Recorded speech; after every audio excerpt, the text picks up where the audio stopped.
Hello and welcome to another episode of Control Alt Access. We're back. It's 2026. There's more video game accessibility, and therefore you're not going to get rid of us that easily. I'm one of your hosts, Laura. I am here as ever with my lovely co-host, Arevya. How are you doing? I ask, knowing how you're doing. Yeah, it's been a rough start for 2026 for me. Nothing I want to talk about. Laura knows all about it, but yeah, the year has really decided to happen. Yes. But that is life sometimes. It wouldn't be us if life events weren't just everywhere happening in our vicinity. But that's okay. We got video games to keep us distracted. Some of them have accessibility. I hope yours 2026 is better so far, Laura. At least we're going to say that. Mine? Yeah. This is our first recording of 2026, isn't it? It is, yeah. Yeah. So, as soon as we went off for like the winter break, I stopped working, and the very next day I got ill for like 6 days because my body went, "Oh, you slowed down for the first time this year." Bam! Illegal. As my body does. I'm not allowed to take time off. That's apparently illegal according to my immune system. But otherwise, I've been pretty good. That's good. I've played some video games. You've done some of that too. Yes. Shall we talk about that? Yeah. Shall we start with one of the games both of us has played so far? Yeah. Which one do you fancy starting with? The one that is rumored to be Norwegian would be fun, and that is Megabonk. Okay. Okay. Yeah. So Megabonk. I played a bit of this, but I played more of it during the winter break. This is the one that's kind of like Vampire Survivors, but in third person. You have automatic attacks coming from your characters, but the difference is you're trying to like find a boss before a time limit to be able to continue on through it. How have you been finding it? I think it's really, really fun. I find it quite addicting, as all of these kinds of games. I think they are, and I think this game is a bit better than Vampire Survivor and Potato to actually explaining what they do, be a bit more understanding what they do. I find their infographics to be a bit more easy, and also I like that every round is a lot shorter compared to other similar games. And as I said, it is rumored to maybe be Norwegian made. We don't know, but there is a lot of hints that puts it in there that it might be Norwegian made. So of course I will then be extra fancy. Yeah. I think it's not the hardest thing in the world to work out who might have made that game, and it does point toward it being Norwegian. Yes. And I'm having a lot of fun with it. It's just like one of those games I find chill to just put on for the 10 minutes, maybe 20 minutes are going to take to play around, and then that's it. Yeah. There are a couple of places where it's going to be... It might be a little less accessible for some people than something like Vampire Survivors, and the big one that I think about is because it's not this zoomed out top-down perspective, but it's a third person and more zoomed in one, you do have to be better at swinging the camera around and keeping an eye on what's happening around you. Yeah. Than you perhaps would be in something like Vampire Survivors. How much of a barrier that's going to be is going to be dependent person to person. But I agree. I do think that this does a better job, perhaps, than something like Vampire Survivors of explaining its mechanics. Like, oh, I found a chest. The chest explicitly tells me it'll cost this to unlock, and it'll cost more next time. Whereas Vampire Survivors is the example that's very... experiment until you learn the mechanics. Yeah. I also found that there is a bit more, like, of course, because it's 3D motion sickness, but then I found out that just playing slower characters help, or just making sure that my camera is always sort of above the character, not like on the side or in the back of the character. That just helps me. I tried to turn it into as much of a top-down game as I could, and that definitely helped with the motion sickness. Yeah, so for me, it has been a lot of like just having to learn how to play the game to make sure I don't get motion sick. But I'm having a lot of fun with it. It is one of those easy, simple, silly games. Yeah. But there are no general accessibility.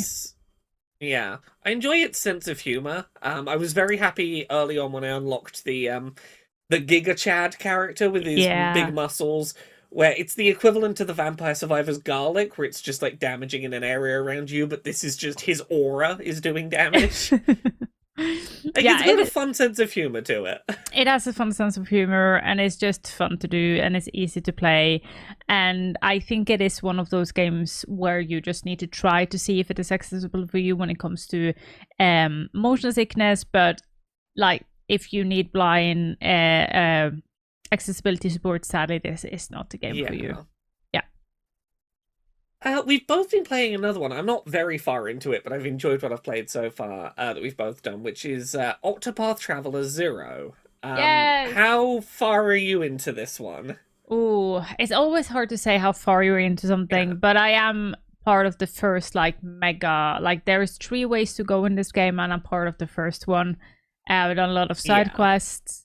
I have to say, like, this is one of those games I have really enjoyed because I enjoy going back to sort of like a really classical RPG.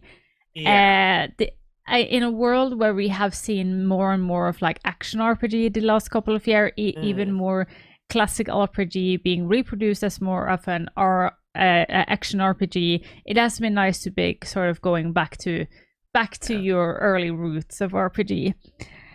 And with some of those quality of life things I really find hard about going back to the old ones, like having full voice acting makes this so much easier to play, but still feel like those old RPGs. Yes. The only thing I have to say with the voice acting, though, is that, I don't know, but I feel like the English one is really bad. So I've had to turn it on to be the Japanese one. But then I realized that you can actually make because that I didn't understand in the start. You can actually make every cutscene, so every dialogue, to either you click through all of them, or they go automatic, or they go twice as fast. Yes, or they go twice as fast. Something that I wish there was a bit more clear about in the start, because I didn't understand it, and it hurt my hands having to click so much because it's so much dialogue. Of course, being an RPG game. But I do really like that set of options where it's only advance when you press, automatically advance when the dialogue finishes its voice acting, or go through at double speed. You don't hear the voice acting, but you can read through it faster if you're having a bit of an ADHD, go on, give me the story moment. Yeah. To your point about the English voice acting, you're not wrong. It's kind of bad. But I say this with all the love in my heart. I really enjoy it from the perspective of it reminds me of really bad acting in 90s children's programming when I grew up. And particularly with the villains, I'm like, the fact that you're kind of bad makes me feel at home playing this old style of game in a way that I'm enjoying. And it also feels even more like an old school game when the Japanese characters are really on point, but the English ones are just like, something is missing here. But it has been fun, and again, though, I am like, it feels like one of those games like, hey, here we could have had a bit more accessibility. I wish to see a bit more, but yeah, at the same time, right now, I cannot tell you what more I wanted to see because my head is all screwed up this week, but yes. There's a few things I can point out in there. There's a few things I like about it. I really like the flexibility of your character, your team loadout building. For anyone who's not played this is a traditional turn-based RPG, but you have 8 party members. So you have like a really big party at any one time.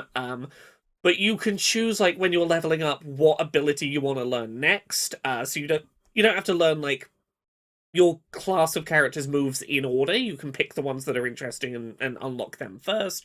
You can unlock abilities that are, like, from other classes and be like, I want to be like a warrior, but with, like, a little bit of this in there. And that kind of flexibility has been really nice. Yeah, there's a lot of stuff in there I've enjoyed. There have been moments where I wish I could do some of the not dialogue stuff at increased speed, where I'm like, can I have that fast forward button for like I'm just doing some random battles, maybe? Yeah.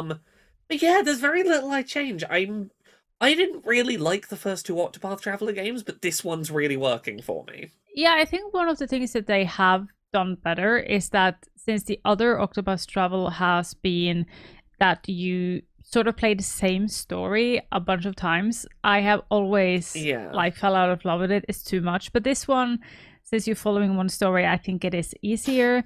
Though I have felt that like because I've reloaded sometimes because I'm just like, no, this was the wrong thing to say. Yeah. I want to retry.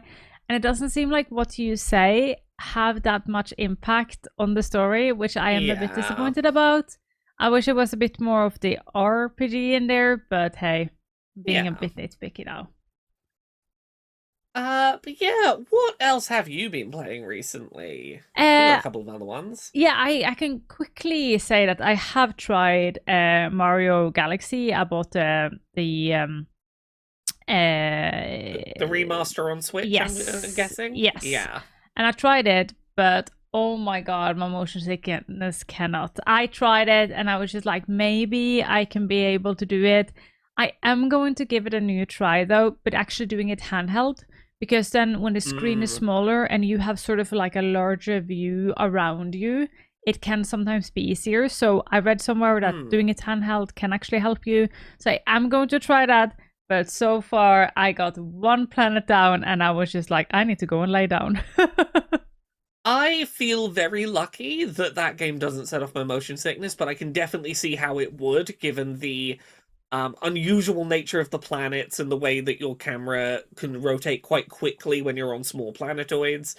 Yeah. They haven't made me that motion sick, except for there was one level in Super Mario Galaxy 2 on the Switch that is sliding down this big tree trunk slide very fast to try and like trying to get to the bottom before time runs out. That level made me motion sick, and it's just because as my character like went up the sides of the slide, the camera kind of pivoted 45 degrees left and right, and that swaying motion kind of set off my motion sickness, and that was a bit... I couldn't keep trying that level too many times in a row. I also know that like motion sickness do or are affected by the time when you're playing it, and I was playing this during Christmas when I was a lot stressed because a lot of things were happening. So I am thinking that maybe it is due to that. So I will give it a try again some other day, but yeah, I need to have a big break for it. Do you have anything else you tried, Laura? I've been doing a lot of like comfort video games over the break. I've gone back to playing Ball X Pit, which I continue to have a lot of fun with, even it's visually overstimulating. This is the one of those Vampire Survivors type games, but it's like Breakout, where you're bouncing the balls around and the balls hitting enemies is what does damage to them. This game's been out long enough that I can talk about this mechanic, I think, fairly safely. A little ways in, you unlock the ability to use two characters at once, which means that you've got twice as much stuff flying around the screen at any one time. And that creates some really nice opportunities for like synergies and having different combos happening. But it does mean there is twice as much visual input happening at once. Yep. And some days that is really great. It keeps the dopamine going for the ADHD really well. Other days, oh no, this is too much visual. I can't be playing this today. Yeah. So I've been flowing in and out of it a bit. The other thing I've been playing is I went back and replayed The Binding of Isaac. Oh, nice. Which I'm excited for. There is an update that's already out on PC, and it's coming to Switch very soon. It's not out quite yet. That does one of the things I've been asking for years, which is not having to install a mod to have the game tell you each of the pickups and randomized items. Just when I stand next to it, tell me what it does. So I don't have to look up a wiki to find out what this one is if I don't remember what item it is. Yeah. So I'm very excited for that, and I've been jumping back into playing even before this update is ready, just to get the muscle memory back for playing that game. It's been a while since I've played that unforgiving of a roguelike, Yeah. and I've had to get back into the mindset of playing very carefully, because I keep trying to play it like an action game and going, oh, I can't play that aggressively, I will die. I have to respect that the game wants me to slow down, even if I'm feeling impulsive and I don't want to do that. Yeah. What about you? You played anything else? Yeah, I have one last. Like, as we know, I love my friend slop games. And I Yeah. have tried the last really big friend slop game at the moment, which is Are We There Yet? And I'm having a lot of fun. Not as much fun as I'm having with Repo and the other ones and Peak, but it's still fun. Are We There Yet? Is that you are a gang of grumpy old men that are closing up for your camp for the summer, and now you have to travel back, but your main road out to the highway is closed, so you have to like drive around the whole valley. And there is just silly things like you have to get your car or your big RV over a crevice by using planks, and you have to you have to go over a minefield, and you have to do all of these silly things, and bears can attack you and snakes can attack you. And you get different hats and different sunglasses, and you have to fix your RV as you're driving along, and it's just silly. It's been silly fun. It's sort of like an interactive like drive along puzzle game. The end is absolutely crazy. I'm not going to spoil anything about it because that is just something you need to play for yourself, but it has been fun. The thing is though that this is, and I've been talking a lot about motion sickness this week, but yeah, it is in a car, and if you get car sick, you get car sick for this as well. Luckily you can you can turn off head bobbings, which is one of the first things I did. I did like make a larger FOV. It helped me a lot. But also what I did was that when other people were sitting inside the RV driving, because some parts of this is just like driving up a hill and stuff, I sat on the outside or I ran with the car. Because you get stopped this and this often to figure out how are we going to get the RV up this elevator? How are we going to get it over here? It's like there is always a way you can just run after it. And see, my question was going to be, can I ask to sit in the front seat? Because I know in a real car, sitting in the front seat makes me less motion sick. Yeah. You can sit in the front seat if you want to do. You can sit in the back seat if you want to do. I do wonder if that would help at all with the motion sickness for me. Yeah. No, I tried front seat. It is better. But like sitting on top was really, really where it like worked for me to even be able to not be motion sick. So that worked well enough to be able to completely game and have fun. And now we're off to level 2, and yeah, it's just silly fun, to be honest. And do recommend checking it out if you have like 2 to 3 friends to play it with, because there is quite easy to open it up if you have more friends to want to play it with. So we have been like between 2 to 6 people playing it together, and it's just silly fun. Yay, I'm so glad to hear. Hooray. Shall we? Well, with that, shall we, talk about a couple of newsy things that have been going on? Yeah, newsy things and a lot of updates that are happening, because there's a lot of things that are happening. Do you want to there's a lot. Start with the discussion we talked about first and foremost? Yeah, let's start with this one. So this one is not video game related, but we both wanted to have this disability related discussion, and this is the platform where we get to do that, so screw you all, we're doing the conversation we want to do. We want to talk about Autistic Barbie. Yes. Which we are both aware has been a bit of a topic of conversation the last week or so prior to recording this. Yes. For anyone who has missed this, Mattel, the company that makes the range of dolls, Barbie, announced that they were releasing an Autistic Barbie. This Barbie doll, we'll put it up on screen, is a non-white woman who is, I would say, at least in teens, if not 20s, like an adult woman doll. who has a fidget device. It's a fidget ring, ear defenders, and an AAC device. Yep. As well as wearing. And some of these details are going to seem irrelevant when I mention them, but I think they're important. Wearing an outfit that is an outfit that an adult would wear. It is a very simple dress. It's not an overly complicated one, but it is an outfit that an adult would wear. And there has been some pushback that I will suggest is at least in part from some people who are upset that someone other than them is getting representation.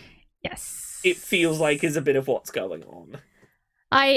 So I've seen pushbacks from two camps. And yeah. The first one I've seen pushback from is often people who are adjacent to the autism community.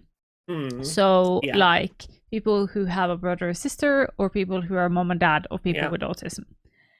And I think, and this is important, that sometimes we need to learn when we...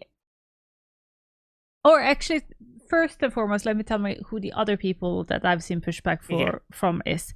And that is people who have... is it called low support need in English? I think it is. Yeah, low support needs, or you might say high masking autistic people, I think is also a relevant way to describe it. Yes. And I think because they are criticizing it for being a stereotype. Yeah. And I think that we need to be careful here. For first, it is a doll. Yeah. Yeah.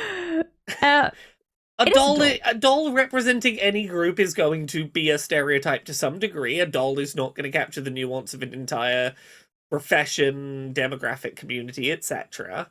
Yes, and I think sometimes, especially if you are adjacent to the community, you need to be able to sit down and sometimes let other people in your community shine.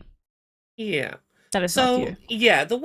Yeah, so some of the pushback I've seen from this has been, as you say, from well-meaning people adjacent to autistic people who, what they're saying is not wrong, but they're maybe picking the wrong place and time to fight this particular battle, is making the argument of autism doesn't have, quote, a look. There is no one way that autism looks, and you are correct. That is the case.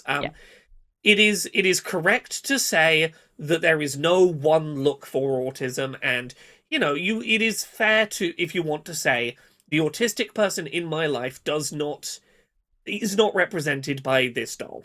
Yeah. You also have people who are autistic who perhaps aren't AAC users, aren't people who need to use ear defenders, whose autism presents very differently, who are looking at this and saying, this is not autism representation that resonates with me. And I think the response to both of these groups is there's a couple of things to say. First of all, if you are someone who is a high masking autistic person with low support needs, you have a good amount of representation out there. Like, granted, I'll say this as an autistic person. Yeah, sure, I would love to see more autistic representation that looks like me, but there are mainstream TV shows, for example, that have autistic characters that are probably fairly representative of you. There is a lot that this Barbie is doing that is not being done elsewhere in representation, and I think, like, it's okay if this isn't for you. Because, like, first of all, this doll is a non-white Barbie who is autistic. We see very little non-white autistic representation. A AAC user who is an adult. We very rarely see adult AAC users represented. We very rarely see non-verbal autistic people as adults, regardless, represented, but particularly if you do see them, they're often represented in ways where they're presented very childlike in the way they are dressed. Getting to see dressed like an adult autistic AAC user, that's going to be wonderful representation for, like, a little autistic kid who uses ear defenders and an AAC, who feels very alone because they don't see anyone else using them, feels a bit singled out. This is going to be great representation of, oh, I'm not alone in using these medical devices, and I can grow up and be like the other adults despite these things. That's wonderful. Yeah, and I see there was made an attempt to sort of a fan made Barbie, but I feel like that first of all I was really sad to see that they took away all the devices that the Barbie had, because Yeah, like that's the thing with the Barbie, yeah, you can always take away devices for it, so that I feel like that yeah. is a bit wrong. And also that it was more dressed sort of young and hip and sort of, oh, I felt Yeah. really really old by using the word hip, but like it was quite, No, I know what you mean. yeah, it was sort of like a bit more like out there. And as somebody who is autistic, grown up in a quite like serious job, I Yeah. like that some of us just what we need to do in our day-to-day life is to sort of dress into the world. And uh, there is this argument of saying like, oh, but is that masking? No, it's part of, for some of us to just be in the workforce. I Yeah. I could not help but notice that I saw like 4 or 5 different fan-made alternative designs that were um no, this is a better representation of autism. They all really fell into the trap of specifically representing one very specific kind of autism. And I don't say this dismissively. I have been the person in this redesign is, I would say, 15-year-old autistic anime fan. And Yep. I say that not dismissively. I have been the RAR XD autistic anime fan at age 15. I have been the person in these dolls they are making. For all of the, like, oh, autism doesn't have a look, it isn't a costume, these redesigns really feel way more like they are treating autism as a costume. Yeah. Because like I look at the actual Autistic Barbie, and to me it's very in line with the companies that make custom dolls with things like a stoma attached or with hearing aids. They are very specifically there to give young children an example of, Barbie also uses your medical devices and she gets to grow up and be a successful adult. Yep. That's what this market really exists to be. Yep. I will also say I was really frustrated by I don't usually talk about my family on here, but I'm going to talk about my mother. My mother sent me a video going, "Oh, I thought this was an interesting take on the Autistic Barbie."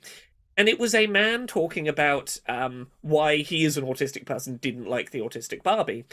And his response was, one of the things he said was, oh, and they've given her a calculator because stereotypically they assume all autistic people are geniuses at maths.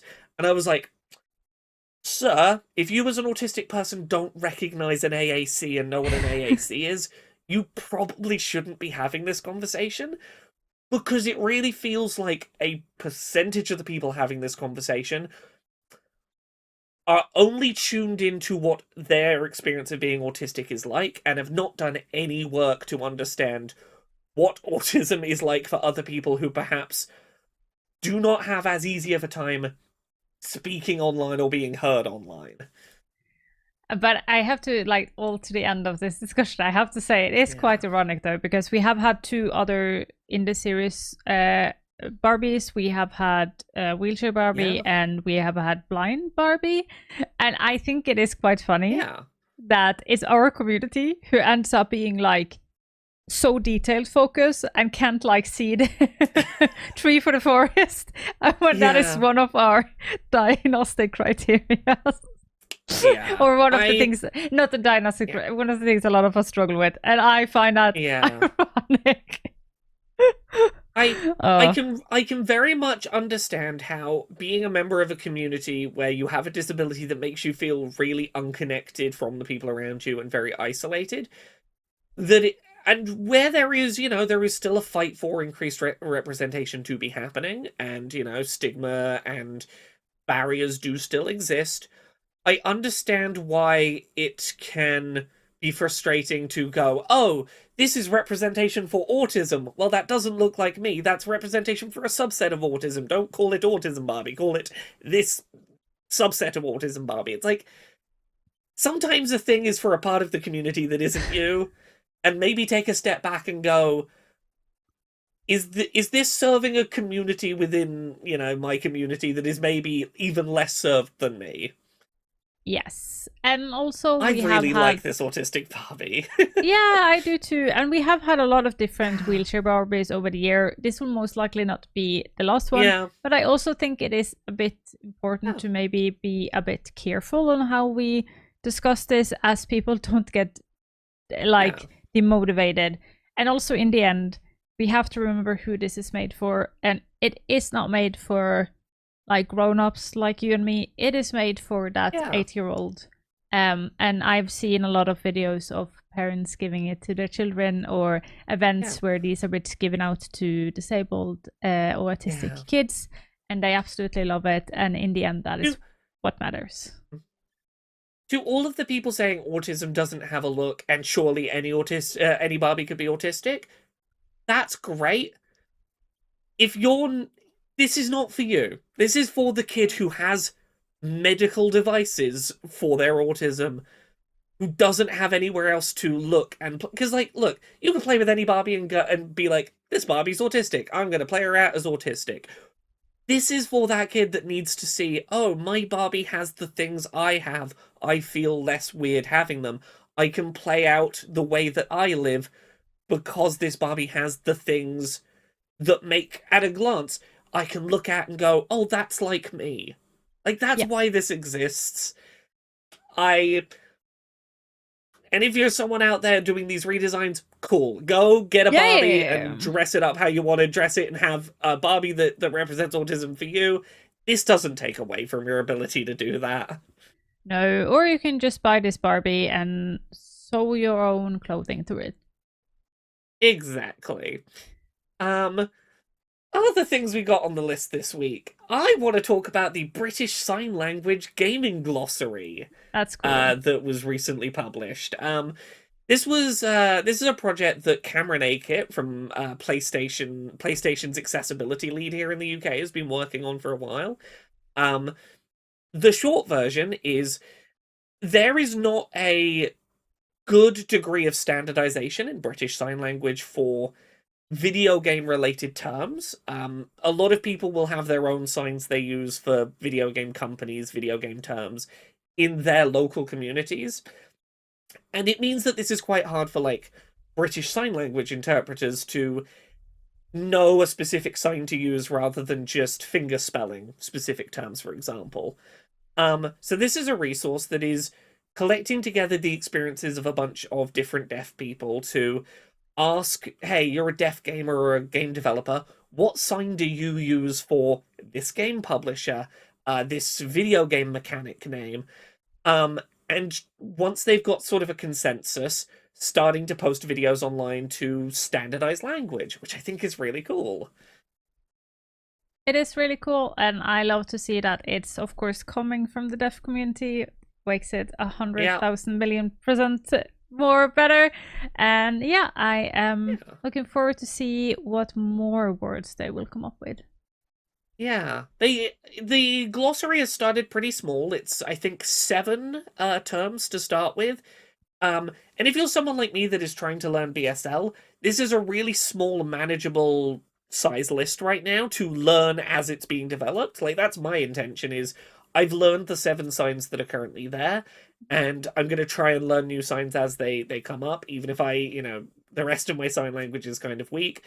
Some of the early ones are very easy ones to learn if you know how to do finger spelling in BSL. Off the top of my head, Ubisoft is the letter U, which is your pinky finger, and then a sort of swirl. It's the Ubisoft logo doing its swirl, but you're doing it from the letter U on your hand. Nintendo is the letter N, which is 2 fingers on your palm, and then sort of using 2 hands to make an oval, like the oval around the Nintendo logo. And Nintendo Switch is you're holding a Switch in one hand and you're putting the Joy-Con on, you're sliding the Joy-Con down. Which are like some very intuitive signs. If you know the BSL alphabet, a lot of these are things like playground games is you're playing on a swing and then you do G for games. Yeah. Very intuitive signs if you know your letters and you understand gaming context. It's a very easy place to start learning. Yep. What should we jump to next, do you reckon? I saw that Keeper has an update that added high contrast mode, which I thought was really cool. The Gamer Keeper. Ooh.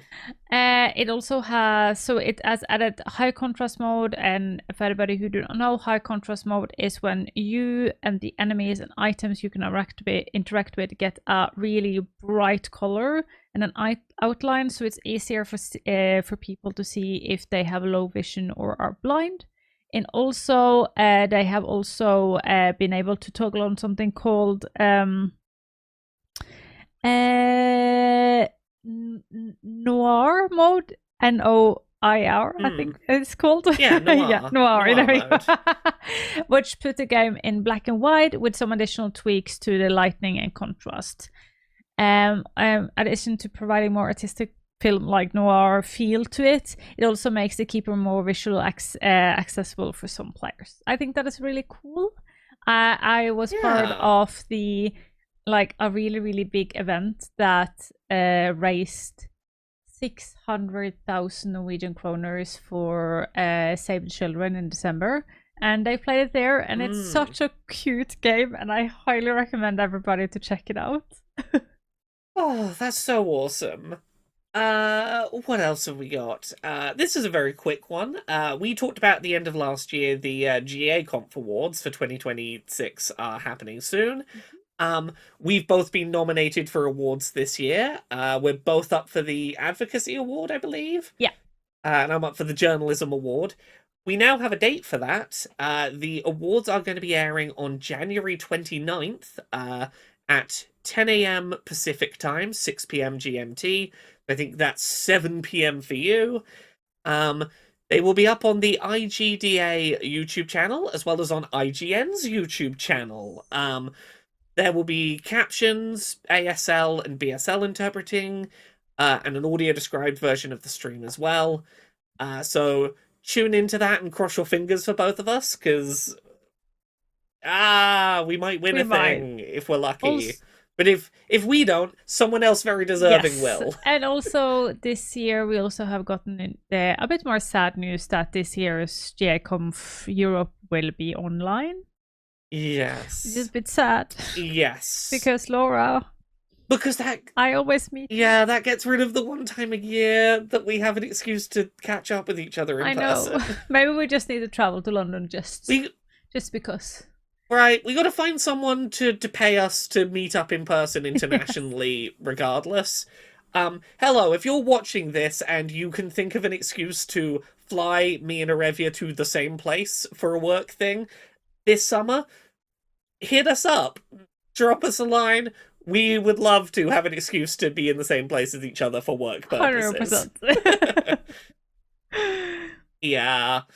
Other games that have had updates, there is a Powerwash Simulator 2 accessibility update that is coming. I don't know if we have a date for it, but we know it's their next upcoming update. Mm-hmm.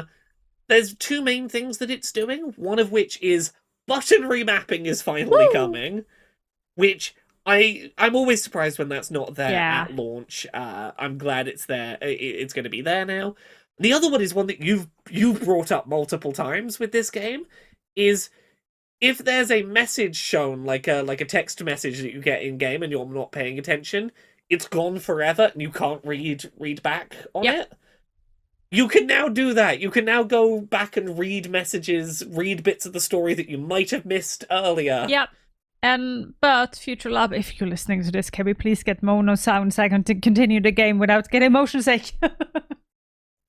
Yeah, we talked about this before. The audio in your game is a big part of us both getting motion sick. Please, mono audio. We'd really love that. Hi. Thank you for listening. I think that's all the news we have. before we finish, I wanted to throw a little topic of suggestion out here for us to finish up on today, Yep. which was, are there any accessibility things in video games that you're hoping to see or curious about in 2026? Oh, that's hard. So again, my brain is mush. A lot of things have happened in my life, so which is not my story to tell. So which is why I'm also not going to talk about it online. Yeah, that's life sometimes. Yeah, it's just life sometimes. But yeah, I don't actually know. Like, I feel like 2026 is a bit like not slow necessarily, but a bit slow information wise. So I don't know what I'm looking forward to.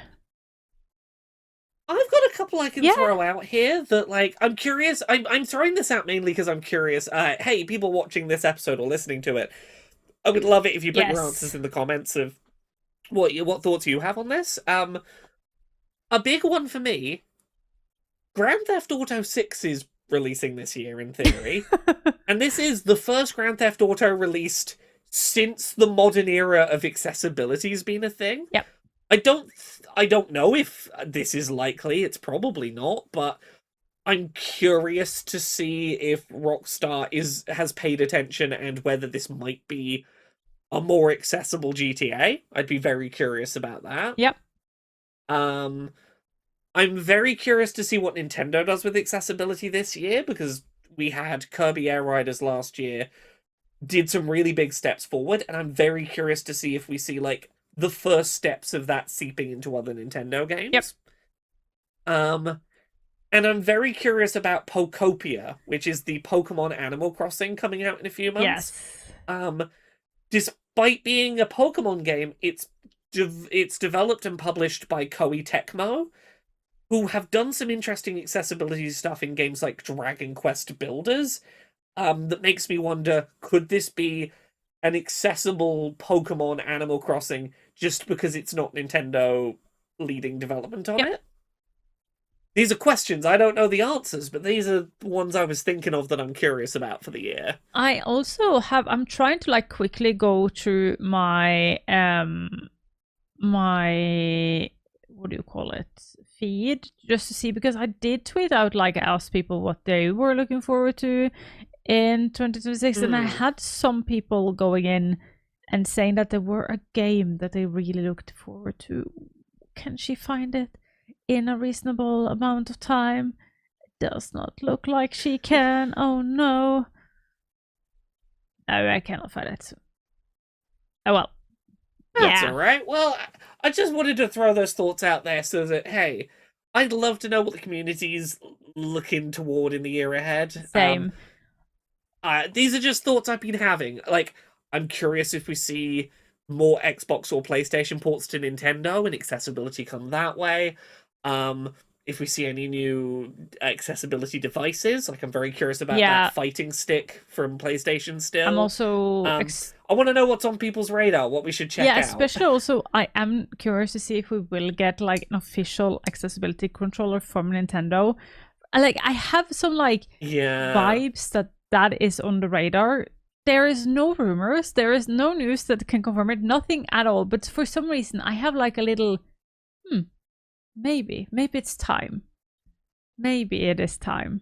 I've thought about it, and my thought keeps being, I don't know what game it would be, but I feel like there's going to be a point where I'll see a game get announced in a Nintendo Direct, and I'll go, that's the one they're going to launch alongside an accessibility controller.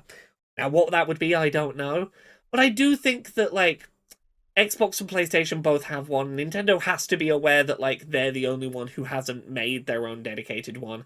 I would love to see what they do. I think we will come there. And also 2026 is the big release of the first game I have ever worked for, that, like, a big Norwegian game for accessibility consultant it's a game called Life Below. It's not a sim builder, it's a reef builder, and it comes out now in this side of 2026. So that I'm really, really looking forward to, because let's just say I've seen some updates and I'm so happy. So I cannot wait. Yay! I am similarly excited for for a small but really wonderful game that I did some accessibility consulting on that's coming out pretty soon. Let me check the date. This is a game called Fishbowl that is from a Yes. two-person indie dev team in India. It's coming out in April. I don't know if we have a specific date, but it's coming out in April, so it's only a few months away. I did some accessibility stuff with them maybe a year and a half ago, and I'm so excited for this game to finally come out. I've been really itching to play it. It's a very cozy story-based game that I think is going to be really special. So that's one I've worked on I can talk about. There's other stuff, but that's one I'm excited to come out. It's going to be nice. I Yeah. think 2026 will bring us updates. I think the in general we see that people are more and more invested into do accessibility. But as we talked about before, from the second you get invested in doing accessibility to have a game out there that is accessible, it takes time.